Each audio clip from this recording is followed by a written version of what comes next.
Mono no aware is the mispronunciation of a Japanese term literally meaning the awareness of things, and it describes a very specific feeling you might have felt, but that you didn't have a name for.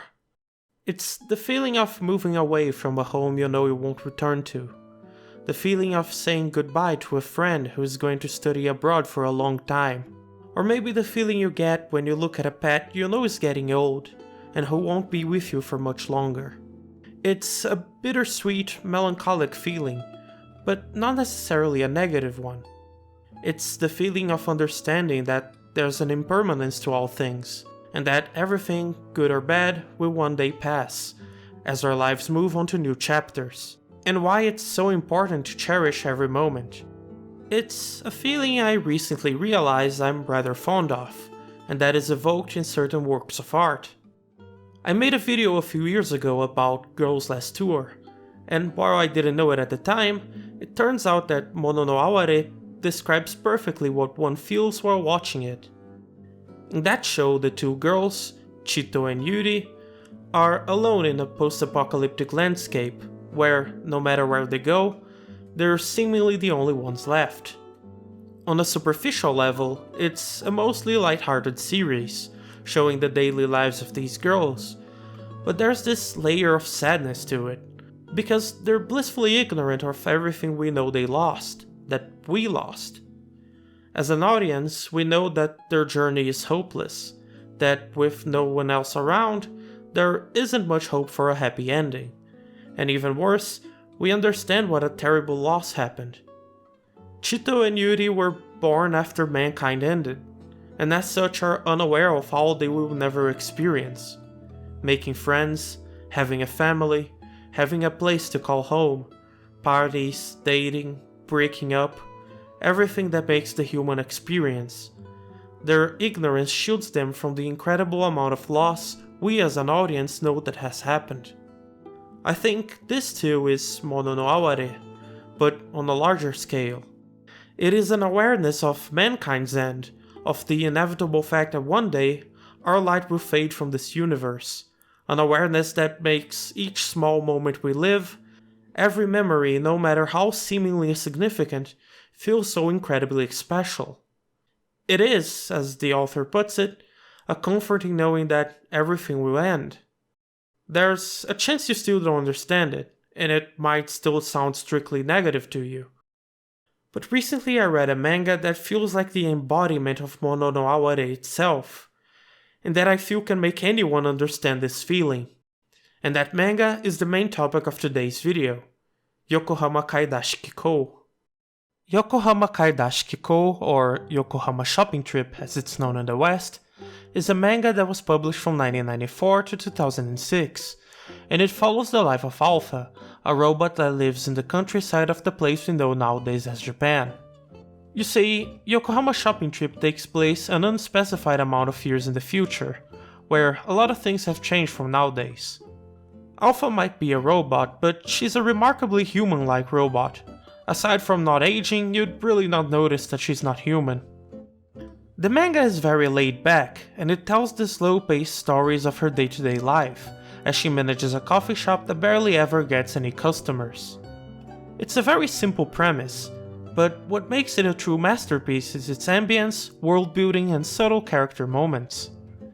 It doesn't take long for you to realize that the world of Yokohama Shopping Trip is actually a post-apocalyptic one. We never really get an explanation of what happened, but cities aren't as large as they used to be, there aren't as many people around, and nature has slowly but surely started to take back the places humans once called their homes. This is almost never acknowledged by any of the characters, as this has become commonplace for them, but you quickly realize that the manga is set in humanity's twilight years. It's not a bad thing though. Rather than being a sad ending, it's more like society itself has reached its retirement age, and everyone is just living these last years in peace. There's this serene beauty to the story. Every chapter is so perfectly concise in its message, many of them not even needing a single word to be written on paper to get its point across. It reminds me in a way of haiku, the form of poetry that places a strict limitation on the writer as far as structure goes, and that requires a masterful grasp of language to use those few syllables you have to convey an entire message. Here's one of the most famous haiku of all time. Summer grass, all that remains of warriors' dreams. It's very short, but from it we can glance at a very complex story. The battlefield where men put down their lives, where they fought out of allegiance or ideology, is now covered by the summer grass that grew as time passed, their battle and dreams alike forgotten by time, that marches on, uncaring for the whims of man. It's exactly this narrative elegance that Yokohama shopping trip brings to the table, in a way that is very hard to describe, and why I urge you that you experience it for yourself by reading it. One of the most famous scenes in the manga happens pretty early into the story, as Alpha goes through a ridge that overlooks what used to be the city of Yokohama, which is now submerged in water, with the exception of its street poles, which poke out of the water and still miraculously light up every night, to light a city where no one lives. It's this breathtaking reminder of the world that used to be, and how, even after we're gone, it will continue being. This manga manages to intertwine these moments of awe and wonder with the day-to-day life of its characters in such a beautiful way. Even as it introduces more complex sci-fi concepts, like this photo camera Alpha has that only robots can interface with, and that instead of taking pictures records the memory of the occasion itself. Or these trees that started growing after humanity started to die out, that mysteriously resemble light poles, as if nature itself remembered humans, and started growing these trees as part of the memory we left behind. It's all tied down to the small moments lived by these characters in a setting that is impossibly large for any of them to make sense of. Alpha being a robot isn't just a gimmick. She's seemingly immutable, unchanging, in a world that is dying out. She doesn't age like the humans around her, and as such becomes a witness to their lives. I don't want to spoil too much, but there's this scene where the boy who lives near her, who we've known since the beginning of the story, meets her for the first time in 2 years, and they realize that he's grown taller than her. And it's such a touching moment that I feel perfectly describes what this video is about. This is Mono no Aware.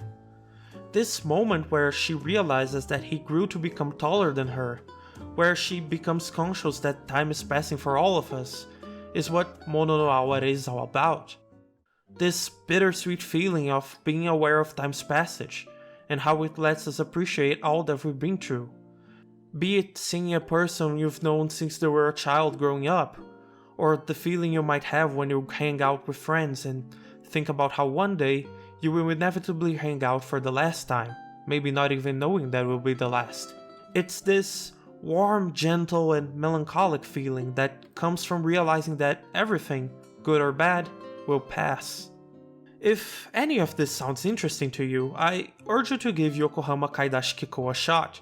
It's truly one of the best pieces of media I've ever consumed in my life. By the way, the footage I've been showing in the background for this is from the OVA adaptation of the manga from 2003. And while it's a bit sad that it's the only adaptation the manga ever got, I can at least be happy that it's a pretty fantastic adaptation. Although I would suggest you watch it after reading the manga, as it only adapts a few chapters, and some of them are from later in the manga. Mono no Aware doesn't even have to come from something with deep philosophical or existential themes. It can come from something as simple as a slice of life show. For example, strangely enough, something that makes me feel it quite strongly is the anime Non Non Biyori. In case you're not familiar, it's a slow-paced slice of life show about a small town in the Japanese countryside, where a few kids go to school and live their daily lives. It's a show known for its healing elements. The life it portrays is so comfortably slow and peaceful that it warms you like being under a very comfortable blanket. It's about these moments, summers spent playing with friends, passing a test in school that you weren't sure you studied enough for, falling in love for the first time, playing games with your buddies. All of these moments are terribly special, but you cannot grasp them as they're happening, and they will only become material after they've turned into a memory to be remembered fondly. But that's what makes them special, that they are so beautifully ephemeral. You know, one of these days I had a dream. a dream that inspired me to make this video. In this dream, I was in my childhood home where my parents live. It was a warm afternoon and I walked from room to room, but no one was there. But this wasn't strange. In this dream, I was much older than I am now, and the things that I know about this house were gone. The furniture had changed. My childhood dogs had already passed away, as had my parents. But this wasn't a sad thing. It was a truth I had already known for quite some time. And visiting this house and remembering all the good memories I had in it gave me great joy. This was only a dream and one that I woke up from, but it's also a glimpse into what I can only hope to be my future.